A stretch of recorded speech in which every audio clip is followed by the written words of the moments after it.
Grabe, tuloy-tuloy pa nga rin yung pag-ulan. Kanina nga nagpakawala nga tayo ng mga kalapati natin, mga pang Team South nga natin.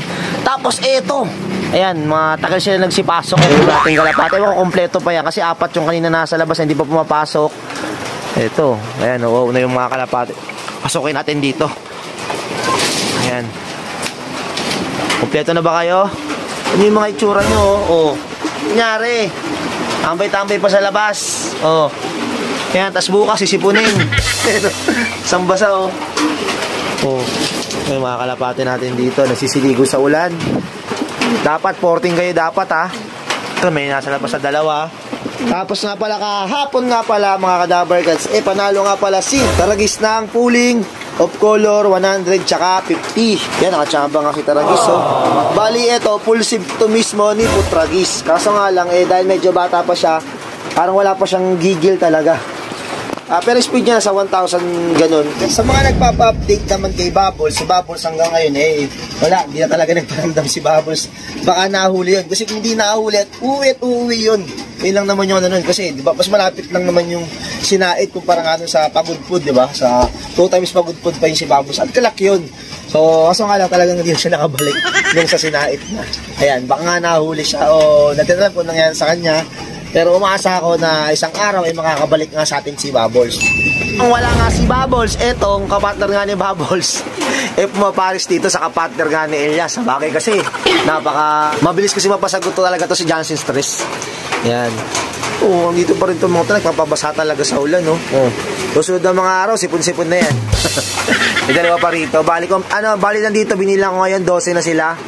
Tapos, pang 14 nga to kasi 14 lahat siya. Kasi di ba binigo kay Stab TV yung dalawa, pang South nga natin. Kasi dapat 16 nga yung Team South nga natin. Pero dahil lumilit sa Stab TV, gusto niya nga daw maglipad sa South, binigay natin sa kanya yung dalawang kalapati nga natin. Kaso nga lang, 2 araw pa lang makalipas nga na pagbigay ko sa kanya, binewing agad. Pinakawalan sa bubong. Ayun, pumitik agad yung isang kalapati at yun. Isa na lang bali yung nasa kanya. Pero tas yung isang nakikita nyo doon na vlog natin, galing naman yung kay Carlo Aquino. Yan na nga, nagpakain na tayo ng mga kalapate natin. Ito talaga kalbaryo talaga. Minsan pag umuulan-ulan, syempre pag minsan nakakatama din talaga bumangon. Pero dahil may obligasyon tayo na magpakain nga ng kalapate natin, kailangan natin bumangon. Kasi sobrang lamig, di ba? Sarap matulog.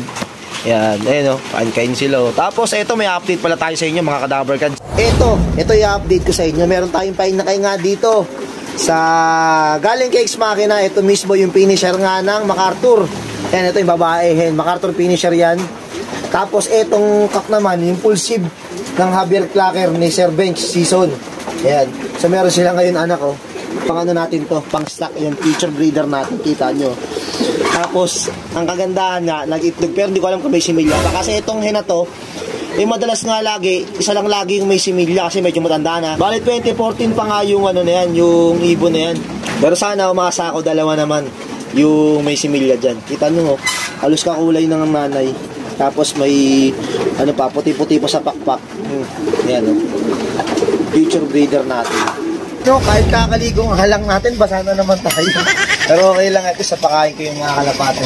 Ay, puto, di ba ba napapainom to?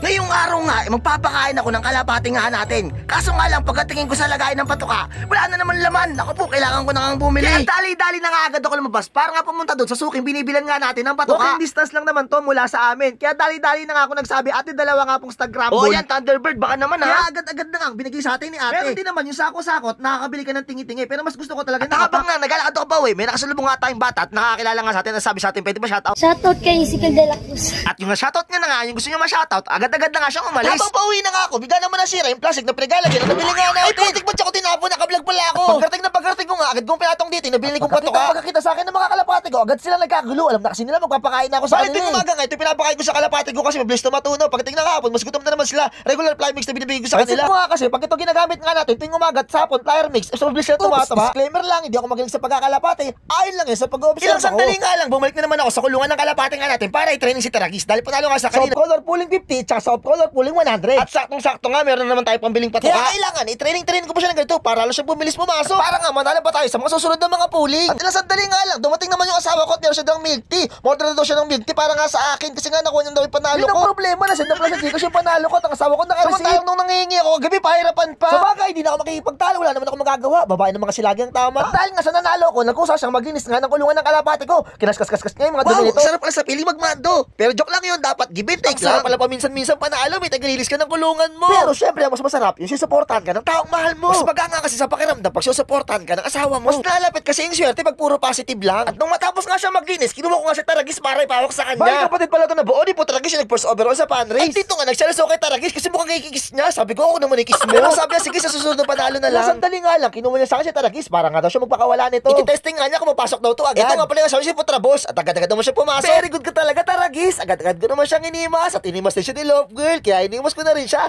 Nagkaimasan na lang kami dalawa. At ilang sandali nga lang, inamoy niya naman tong kalapati ko. At kinuha niya naman tong si Jansen Stress. Oh, pila-pil naman yung paghawak ng kalapati natin na to. At maya naman nagsenti-senti siya. Pabago-bago talaga mood ng babae. Yung tipo ang saya-saya niya kanina ngayon malungkot na. At dito nga bigla ako nagulat kasi biglang kumilimlim. Ako, mukhang malakas na ulan to. Kaya agad-agad ko na siya pinababa. Mahirap na baka biglang lumakas yung ulan. Mas natin kami. Dito kami matulog. Tapos pagising namin, puro ipot na kami ng kalapati. At nakalimutan ko nga rin pala yung sinampay ko. Baka matiyo sila pag nabasa ng ulan. Ay, mabasa sila pag natuyo ang ulan. Ang gulo. Pagkalabas ko nga, grabe, sobrang dilim na. Mukhang malakas talaga na ulan to. Pero ngayon mga kalapati ko, chill-chill lang. Mukhang gusto pala nila maligo sa ulan. Kaso hindi ako papayag. Mirap kaya magkasakit. Mahal lang kaya dali-dali na ako bumalik sa kulungan ng kalapati ko para nga papasukin tong mga nasa labas. Ay, wala pala sila sa labas. Pero dito kasi mabasa sila ng ulan. Pero ang titigas talaga ng ulo nila. Baka gusto talaga maligo sa ulan. Kaya agad ko lang ang binabatong trapal para hindi nga sila ganong mabasa dito. Medyo madusing kasi sila pag nabasa ng ulan. Kasi nga yung flooring natin tabla. Kaya mas okay, lagyan natin ng oting harang, di ba? At ganun-ganun lang. Nasaya ko naman 3 minuto ng buhay nyo. At eto, muulan na. Shoutout nga pala sa mga tropang ko. Ayun, maraming salamat sa patuloy sumusuporta. Pa isang like and share naman dyan. Yun lang, goodbye. Peace out. Ngayong araw nga, hinahanap ko yung mga kalapate ko dahil pinakuwalan ko sila kanina kaso hindi ko sila makita ngayon. Sobrang lakas na pa naman ng ulan. Ito para maniwala kayo, ito yung kulungan natin, walang kalaman-laman. 14 pa naman silang lahat pero ni isa hindi ko makita dito. Ang nandito nga lang, yung 3 nating pang bali yung 14 na yun, teams out nga natin. Ay, hindi ko talaga sila makita, wala makakapigil sa akin lumabas ako kahit umuulan-ulan pa. At ilang sandali nga lang, nakita ko na sila, ayun, naliligo pala sa kabilang bubong kaya hindi ko pala makita-kita. At tinayaan ko na nga lang silang maligo, sana mamaya kompleto sila. Ay, salamat, nakita ko rin sila, nakahinga na ako ng maluwag-luwag. Sabi nga nila nun, mag-alagad daw ako ng kalapate para pampatanggal ang stress pero pag nawawalan ako ng kalapati, lalo ako nai-stress eh. Naman yung mga kalapati ko sa baba, gustong-gusto rin maligo. Enjoy nila yung pagtasik-tasik ng ulan. At dahil nga sinisipag-sipag tong asawa kong si Love Girl, nagwawalis-walis kahit umuulan-ulan. Siguro umorder na naman to sa Shopee, tas ako magbabayad. At habang ang umuulan at nagwawalis siya, naisip ko siyang basa-basain para maligo na rin kami sa ulan. Ang sarap talaga enjoyin tong ganitong moment para mabalik sa pagkabata. Sulit-sulit na namin yung natitirang mga araw na bakasyon pa. Kasi sunod na linggo, ipasokan na naman. Sa mga hindi pa nakakalam, si Love Girl nga isang teacher. Tapos nga ako, isang dakilang tambay. Pero kahit ganun pa man, ako nag-aasikaso ng mga anak namin at dito nga nagdala siya ng tubig. Ang sabi niya, diyan ka na lang din maligo, total diyan ka na malagi sa kalapatihan mo. Sobrang kulit nga lang kasi minsan siya sa kanya yung mga trip ko. Pero minsan tinatopak kaya nababad trip. At ilang sandali nga nagulat ako kasi may dala na siyang sabon. Mukhang ngayon ako naman pinagtitripan niya. Sabi niya nga papaliguan niya na ako. Mukhang hindi nga nagbibiro, gagawin niya talaga. Patanggal angas ko nito. Dahil di niya nga ako maabot, pinaupo niya nga ako. Hanggang dibdib ko lang siya. Saktong-sakto nasa puso ko na kasi siya. At pagbalik-balik niya na nga, meron siya dalang upuan. Kaya dali-dali niya na akong binuhusan at bigla niya na akong sinampuhan. Puti ko lang talaga akong kapalag-palag pag ginusto. At nagagalit ka, ba't nakadamit pa daw ako kaya inubad ko na. Tanggal diba, kinukuskus niya, baka pumuti pa daw ako. Grabe mga kuskus para matanggal yung balat ko. Parang bumalik tuloy ako sa pagkabata, ginagawa akong baby. At ilang saglit nga, umakit muna ako dito para silipin yung kalapati ko kung nandun pa sila. Hirap na, baka mapusa pa sila. At pagkakita ko dito, ayun, naliligo pa sila, nag-enjoy pa. Hinayaan kong enjoy nila para maalala nila yung childhood memory nila. Grabe, ligong-ligo talaga sila. Huwag talagang may lilipad na isa kasi magagayahan sila at goodbye kalapati ko. Hindi ko pa kasi sila ganong turuan, bubong-bubong pa lang ang alam nila. Nandiyan pa rin pala kayo, eto, giniginaw na ako. Mukha na ako si Tarzan neto. Oops, teka, parang malito, parang King Kong to ah. Oh, ayan, fresh na fresh, parang bilasa. Bagong ligo na tayo nito. Teka, nandun pa kaya yung mga kalapati natin, mukhang wala na ata. At habang sinisipat-sipat ko yung mga kalapati ko, kung nandun pa sila, dumating naman si Love Girl at may dalang pera at binibigyan ako para nga daw bumili na ako ng ulam. Walang palag-palag, sumunod na lang ako. Mas pabor ka nga din sa akin kasi ako mas makakapili nga ng ulamin. At ilang sandali nga lang, nandito na ako sa karinderyang binibilan nga namin lagi ng ulam. Dahil nga nagulay kami kagabi, nag-order na ako ng isang putsero, isang papaitan at isang nilagang baka. Sakto pang pa-high blood to. At habang ang pauwi ako, naisipan ko muna mag-video.